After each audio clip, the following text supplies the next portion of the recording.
What's up, guys? Welcome back to the channel. We're on Q&A number 7. Now, we have a lot of questions today, so I'm going to try and get through these as quickly as possible. I'll hopefully not go on a tangent. We'll see how many I get through. So, first question. If my ground contact time is really high, should I get stronger eccentrically or do more plyos? You need to do both. They're both going to increase your eccentric capacities. They're both going to lead to different structural adaptations. So don't try and choose one or the other. Just do both. And if you see your eccentric strength go up and you're doing plyos consistently, you'll likely build the reserves you need to decrease your ground contact time, say in a sprint or in a jump. After heavy strength cycle, what should you do to get more balance? Should I do a plyo or power work or something else? Well, first of all, you should be doing it all at the same time. You should never go months without jumping or sprinting or doing some sort of fast lifting. We run a long conjugate sequence system. So in terms of the emphasis of the cycle, then yes, go max strength, power, elastic. But you need to be having doses of all of the qualities you need for your sport throughout the training cycle. So you should be sprinting and jumping all year round. And then what changes is just the emphasis. So if you're doing a power cycle, well, now you're doing squats at 70%, but maybe another day you're also doing a heavier back squat, but you're doing, high sets of cleans for, your power work, or you're doing maybe some sled pulls or something. And then for your elastic work, you're doing bounds or doing single leg hops as well as sprinting and jumping. So don't make sure you're doing everything just in different volumes. But strength, power, elastic is typically how we program it. Are slow belt squats just as good as slow barbell squats for knee pain to limit backloading? Yes, belt squats are fine. How do you use oscillatory exercise in your training? We don't really use a lot of oscillatory exercises. We do them occasionally. We'll do some like bouncing split squats. I mean, it's a good stimulus. I know Cal Dietz used it a lot. I think he got it from super training. Virgo Shansky talked about it a little bit. I don't necessarily think it's like a super special stimulus. At least we found it's not that like it's a good. I've done oscillatory exercises before, and I can't say that, doing, a really fast single leg press, really drove the needle for me in terms of increasing any sort of capacity. But we'll do some bouncing splint squats every once in a while. That's good for building a little bit of like reflexive capacity in the deeper ranges of motion. Like if you're doing like say, not necessarily in the heavy split squat example, but in like the double dip plyo example. And then doing some bouncing split squats can also increase, eccentric RFD. You're getting some good tension by just staying in that bottom range. Sometimes we use oscillatory exercise with PFP if guys can't tolerate that top range of motion. So there's many uses for them, but I don't think they're necessarily that special. Best strength exercise to improve triple jump? Well, that's a loaded question. You just gotta get really strong. Like I think Mike Powell could half squat like 500 or 600 pounds, and Jonathan Edwards could power clean double body weight. So I can tell you squat and clean is going to be a big hitters for your strength exercises. Then of course you got to be able to do single leg hops, bounds. You got to be fast. You just need a comprehensive program. How to train around high school track practices 3 days per week? Well, I would just do the high-low model, the classic Charlie Francis high-low model. If you're doing your sprint work or jump work on the track Monday, Wednesday, Friday, then I would also lift in the weight room Monday, Wednesday, Friday. Tuesday, Thursday can be a general just upper body day or maybe bike or something just to stay active, or you can do some more technical work. And then Saturday can be tempo. I would not do like sprint and jump Monday, lift Tuesday, sprint and jump Wednesday, lift Thursday, sprint and jump Friday, lift again Saturday. That's going to burn you out really, really quickly, and you'll probably get some injuries. What are your thoughts on cool downs and how would you do them? I don't do cool downs, dude. I know in the textbooks, like your undergrad textbooks, they're like, oh, you got to end every workout with a 5 to 10 minute cool down. I don't do cool downs. They're just leave the gym, rest, go watch some Netflix. I'll do some GHD hangs after some of my lower body workouts, but I don't bike for 5 minutes at a low intensity. Like I don't think it really speeds up recovery at all. Just be an active human outside of your workouts and you'll be fine. If you're maxing a 1RM, should you be hitting peak velo PRs and warm-ups? It's a good indication. If you're moving, say 80 or 90% of your max faster than what you did before, like you're using or you're moving that specific weight faster than what you did before, it's a good indication that you're going to hit a new 1RM. I usually use velocity to dictate how big of a jump I can make because I know my max squat velocity is like 0.35 for average, not for peak, for average. And so if I hit, a weight at 0.45, I know that I could probably make a 20-pound jump, and like that would be my PR. So that kind of saves me some time and some energy. But it also depends on what kind of cycle you just got done doing. If you just got done lifting a lot of moderate weights fast, like a power cycle, then you're going to see improvements at that specific velocity, and you're going to be moving those weights faster. But it doesn't necessarily mean that your slow velocity strength will go up. So just keep that in mind. But usually it's a good indication that you're going to hit a new 1RM. What to do if my body's all messed up? I have knee tendinopathy, Achilles tendinopathy, etc. Well, it just sounds like you need to deload. You need to unload. You need load management is what you need. You're just doing too much right now for your body to be handled. You're exceeding your work capacity, your load capacity. So I would cut volume for one. So cut volume to like 60, 70% of your weekly volume. See how you respond to that.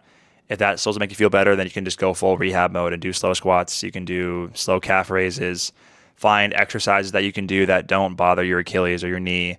You should still be able to little post train heavy. So just find ways to train around it, and you'll be good. Difference between elite sprinters, strong start versus acceleration past 60. I don't really know. I don't know the question here. You want both. I mean, you want to have a high top speed and you want to have a fast start. I have a post coming out tomorrow that talks about the importance of the first 3 steps and how that dictates a lot on how the race will go. But you also, of course, need a high top speed. Usain Bolt was great because he was a great starter, even though he was in an era where there were a lot of very, very elite starters. Like at least Usain Bolt was still a great starter. And he, of course, reached high top speeds. Like he had an average stride frequency, but he had a massive stride length. So like that's why he ran insanely fast because he was able to tolerate short enough ground contact times to have a high enough stride frequency to be average amongst his field, but he had a massive stride length, so he beat everybody and ran 12.3 or 12.4 meters per second. In what training block do you incorporate sprinting to improve your approach vertical? I sprint all year round. I always sprint. I love sprinting. You should never take sprinting out of your training. They're a great way to protect your hamstrings, and it's just amazing stimulus for your body. It just revamps your nerve. It just completely revamps your nervous system. Great for body comp, great for early phase rate of force development to carry over to jumping. It's just an amazing, amazing stimulus. How high of a touch would you consider elite? I would say probably 12 foot. How high of a vert would you consider elite? For team sport athletes, I'd probably say 46 plus. For a jumper specifically, 48 plus. To rehab knee pain, should I do leg extensions and slow squats every day or every other day? You want to do isos every day and slow squats every other day. How do you progressively overload trap bar jumps if I can't do cleans or clean pulls? So you start with just the bar on the floor, and I would go like 20 to 25% of your squat one rep max or your hex bar deadlift 1 rep max, and then you go then to like 25 to 30%, 30 to 35%, and then the next month you would do a counter movement, and then the next month you would do a kind of a multi-response, like a repeating jump. So you would jump up, land, and go right into the next jump. So that's how you can kind of progress the intensity of the trap bar jumps. Machines versus barbell lifts for long-term gains. The correct answer is don't try and choose one. You just got to choose which one is more comfortable for you. Like if you have a history of back pain, then there's nothing wrong with doing a hack squat or a belt squat. A lot of our guys will barbell back squat once per week or front squat once per week, and then they'll do a belt squat once per week. A lot of them can't tolerate a heavy back squat twice per week unless you're young. If you're an older athlete, then machines can be, a hack squat can be a really, really good tool, especially just to load your quads. If you can't load your quads very much, even with your heels elevated in a normal back squat or a front squat. The main thing to keep in mind here, though, is you don't get too cute with a variety. Great coaches only have a very limited amount of exercise that they have their athletes master. We choose exercises that have the highest transfer of training.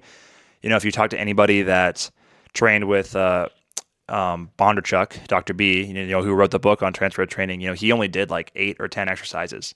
You talk about Stephen Holm, he only did 8 or 10 exercises. Like he just mastered the back squat, the step up, the power clean, the exercise that transferred the most to his training and that increased his performance the most. And then instead of changing out the exercise, like instead of going back squat, front squat, belt squat, leg press, split squat, oscillatory split squat, and just changing out the main exercise every single month. What the better strategy is to do rep modulation. So you do, like, say, take a back squat. You can do a deep back squat, and then the next month you can do a pause back squat, and then you can do a slow eccentric, or you can do a fast eccentric, or you can do a super maximal eccentric, still from the backloaded position, a box squat, a pin squat.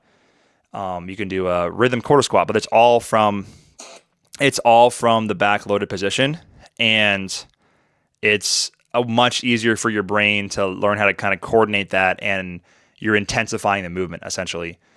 Going from a back squat to a pause back squat to a rhythm quarter squat or a super maximal eccentric, like you're intensifying the movement, and it gives you just much better results than if you just tried to change up the exercise like Westside does every single month or every 3 weeks or whatever. Because what ends up happening is you're just constantly in this state of motor learning, and you're not mastering any of the exercises, because it takes you probably 2 to 3 weeks to kind of coordinate the exercise and finally able to make some true gains, outside of like the quote unquote newbie gains that you would get. Like, for instance, I just back squatted for the first time a couple weeks ago, just because I wanted to try it, because I've been front squatting for the last 3 or 4 months, and I could barely do 225 for 5. And like that used to be easy for me when I was back squatting a lot, because it's the coordination pattern between a front squat and a back squat is totally different. And so if I would just back squat, and I would basically be a noob essentially, and I would do that for 3 or 4 weeks, I would be able to make big jumps in weight, but then I would just change out the exercise before I could actually start to push myself, because I was, I'm still learning the movement, I'm still relearning the movement, and then I would go to a leg press. Well, now I had to coordinate that again, and the motor learning adaptation you get from that doesn't have a very high transfer. What has a high transfer is if you master the exercise first, and then you're able to gradually add weight to it. If you're constantly changing the exercise and you're making big jumps every week simply because you're improving your coordination, that does not transfer very well. So just keep that in mind. I think people get scared when they hear the law of accommodation, but it's not as big of a deal as you think. I think that the rep modulation scheme is a way, way more effective tool. Plant or animal protein? Animal protein. Off-season versus in-season recommendations for volleyball players to increase vert. Biggest thing is stay healthy and get stronger. They're already getting a lot of jump reps. Sometimes their jump technique sucks. Actually, not sometimes. Most volleyball players' jump techniques absolutely are garbage. They have almost no intent on their jumps at all. So improving jump technique will be an easy one to increase your vert in season as a volleyball player, and just getting stronger, just generally getting stronger, which will also probably improve your long-term health during the season, is the other method, because they're already getting so many reps. They're already getting so much volume on the court. There's only so much that you can do for them off the court. As much as I want to power clean them or do some trap bar jumps or do some sort of power work, some of them have too much on-court volume, and they can't handle that. So I just want to check boxes, and I want to do sprinting, and I want to make sure they're getting some sort of max approach jumps during the week, during their practices, and I want to get them stronger. And if they do that, plus staying healthy, they'll probably see gains in season. If you want to jump high in sand, should your training differ versus harder surfaces? No. The specificity will come from playing sand volleyball, but I want you to do max effort approach jumps on a hard surface, because that's what's going to increase your eccentric capacity and make you a better overall athlete. And then when you play a sand volleyball, yes, your strategy will change, but you're already going to learn how to coordinate that because you're playing sand volleyball every week. It's a much less intense stimulus than doing a hard surface jump, but it doesn't build as much capacity. You become very, very concentric dominant if you run on sand, if you jump on sand, and you become a worse overall athlete. So I want to do things that drive the needle. Could you give a nuanced take on ideal jump volume for dunkers? I don't want to give set limits, but I would say, under the age of 16, if you have no knee pain, you could probably tolerate 200 plus jumps a week. If you're jumping every day, let's say 500 jumps a week, and then now you drop it down to 3 jump days per week. Now that's about roughly 200 to 300 jumps. And then when you're doing 2 jump days a week, when you're older, then you're going to get probably 100 jumps a week. And then now I'm at a spot where I get it probably 25 to 50 jumps a week, probably more towards 25, but that's enough for me because I'm jumping way higher than I ever had before. I have a history of knee pain, but it still works for me and I'm still getting a very high quality stimulus. And as I jump higher, it still self-intensifies. So I would say that would be my rough recommendation for volume. At the very least, if you're younger, try and get 100 jumps in a week. And then when you're older, 25 to 50 is a good enough. In addition to a comprehensive strength program, that will be good enough for you. Do you have a top 10 to 20 exercises only body weight to increase overall athleticism? Well, I'm not gonna sit here and name 20 exercises, but just check the boxes. You can sprint, you can jump body weight, you can do plyos body weight. In terms of strength exercises, as a squat pattern, you can do a pistol squat. To load the knee extensors, you can do reverse Nordic, you can do a wall sit, you can do a sissy squat. To load the hamstrings, you can do a Nordic, you can do hamstring sliders or hamstring sliders. You can do different variations of iso catches. You can probably find somewhere to do some overcoming isometrics, like pushing into a wall for the calves. That would be just some ideas for you.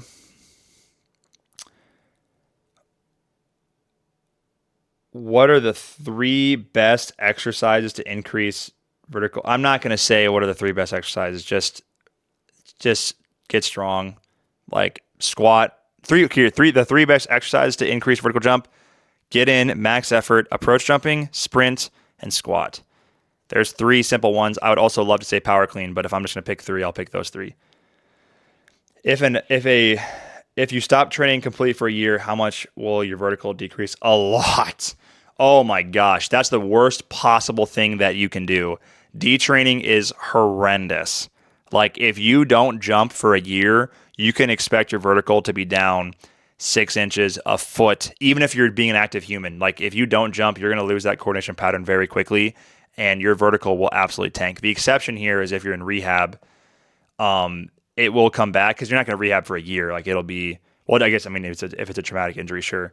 But if you're just being lazy and you're not jumping, you absolutely have to jump. Otherwise, you're going to detrain. We have a guy in our training that he didn't jump for like 2 years and he gained 40 pounds and his vertical's down by like 6 or 8 inches or something like that. And he's frustrated because he's like, I don't know why my vertical's down so much. It's like, well, dude, it's because you gained 30 pounds and you haven't jumped for 2 years. Like, I don't care how strong you are, you just lost the coordination pattern. So jump all year round if you can. Why does THP do ramp up sets like 6x3 last 2 at 80% instead of just 6x3 at 80%? Well, if you did 6x3 at 80%, that's a ton of volume and a lot of time and retention, and you would be very sore and your CNS would be fried. Also, the ramp up sets, the warm up sets are great as a motor learning stimulus to learn the movement, and coordinate the movement and kind of grease the groove, so to speak. We think about strength isn't just about increasing your cross-sectional area or increasing, your connective tissue stiffness or your costomeres or whatever. It's also a motor learning thing. Like you have to get good at the movement. Power, like the myofibril density between power lifters and bodybuilders isn't significantly different, but power lifters are way better at the squat, bench, and deadlift because they do a ton of reps. They're just more coordinated. They know when to fire the muscles at the right times, how to transmit force the most efficiently. So they're better at those lifts, even though their cross-sectional area is relatively the same in terms of how much myofibrils they have. So that's why we do the ramp up sets, is because it greases the groove and it improves your ability to perform the lift. How long should EMOMs for power work last? Like we do about 10 to 15 sets, so about 10 to 15 minutes. If I'm feeling flat, if I do power work and I feel flat during my squats, what should I probably change? Well, chances are you're just out of shape. You just don't have a high enough work capacity, and you're probably doing too much max strength work. So you're probably like a guy's running this all the time where they're like, well, dang, dude, I can't sprint, I can't power clean, and I can't squat all in the same day. Like that's way too much for me. It's like, well, you're just out of shape. This is why we do volume cycles, because you can get in shape so you can tolerate those training volumes and still perform those exercises at a high level. So if you're power cleaning and then your squats feel flat afterwards, you're either doing too much volume of power cleans, you're using too heavy of a weight, or a very inefficient movement patterns that expend too much energy, or you just need to go into a volume cycle so you can actually expand your sink and your ability to recover from hard training and also between exercises. So you're probably just out of shape. Is surfing the force velocity curve important, or is it more about physiological adaptations? Well, that kind of goes hand in hand. So this is probably the last question I'll get to because I kind of ran on this. Here's what I'll say. So one, the force velocity curve, when I say surf the force velocity curve, I'm talking about concentric, isometric, and eccentric. I'm not just talking about the concentric part. It's a way to intensify training, to amplify motor learning, to improve athletic performance.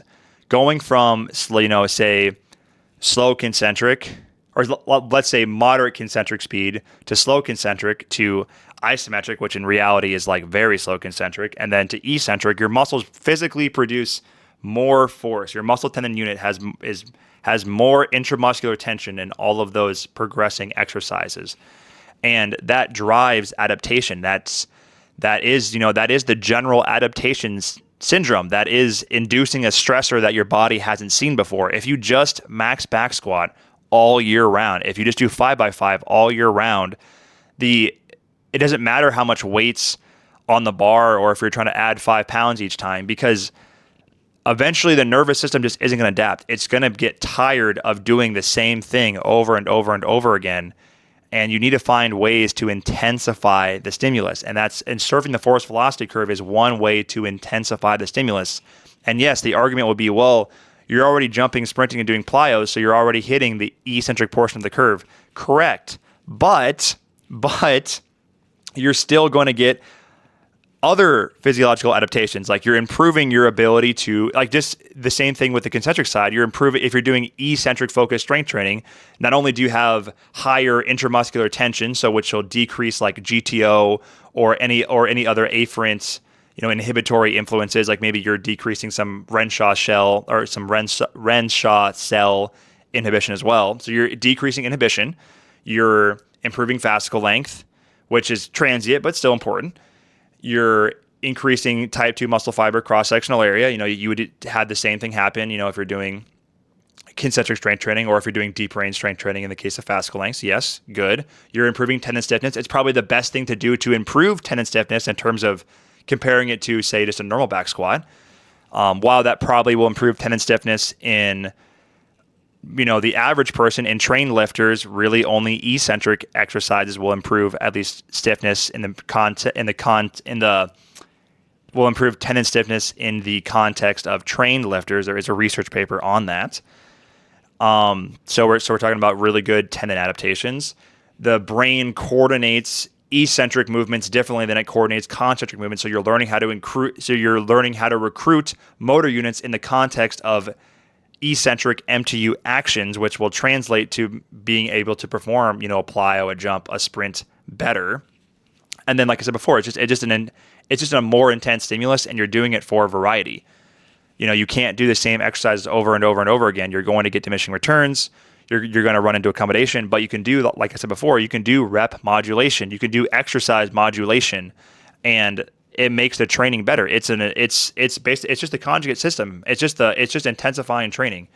So I don't really like when people say, "Oh, we'll just max back squat and then jump." Well, no, training's way more complex than that. If that is the training that is supposed to make Olympic champions, then we would see way more guys running freaking, sub 9.8, sub 9.7.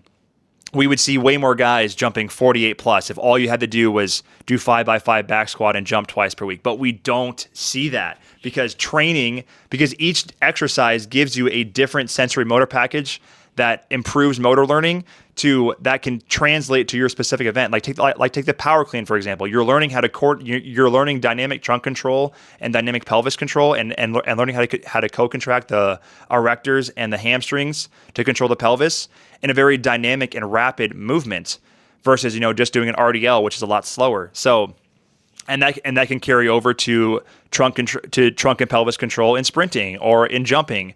You can learn how to create certain levels of pretension when you're doing a rhythm quarter squat because you don't have a flight phase to create pretension. So now you're learning how to create it on the ground yourself.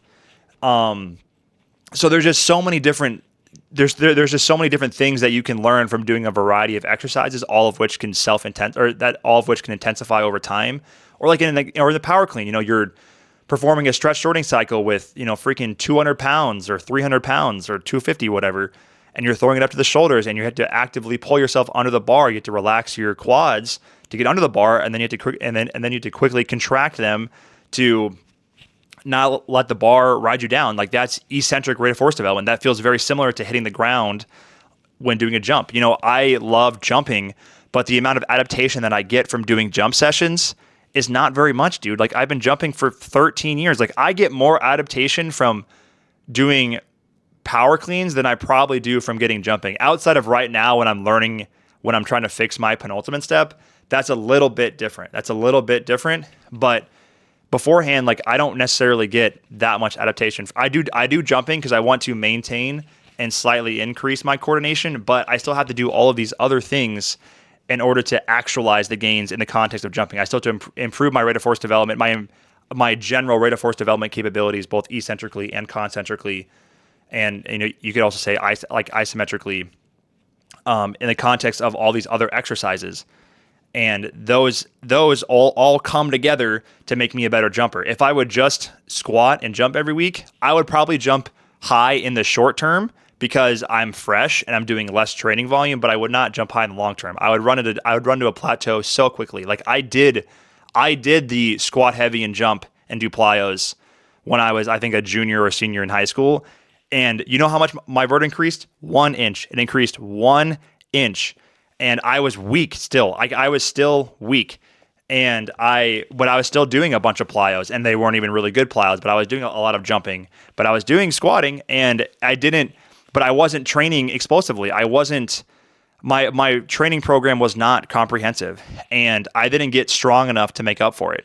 So I just don't agree with that take at all. I think it's very rudimentary. I think it's I think it's way too simple. I think it works, in the context of high school athletes, maybe, untrained college athletes.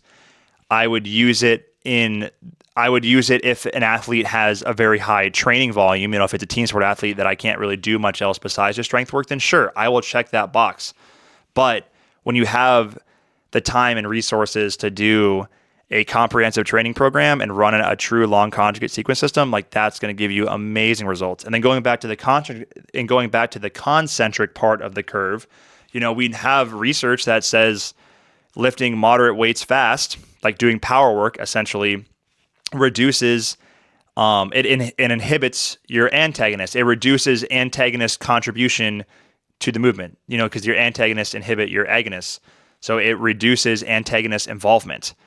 Whereas doing max strength work sometimes, not always, but sometimes in this specific study, sometimes doing heavy strength work can actually increase antagonist involvement simply because there's a lot of force going through the joint and you want to improve joint stability. So there's another adaptation to power work that you're probably not getting with max strength work, is you're reducing antagonist involvement and you're improving your ability to contract and relax, you could say.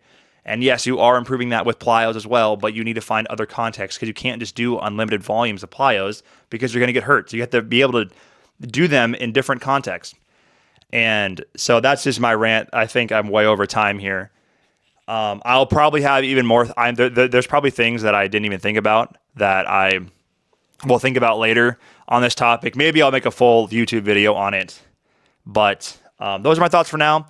Make sure you like and subscribe. And if you want to sign up for coaching, I'll put the link down in the description. And I will see you guys later for my dunk session.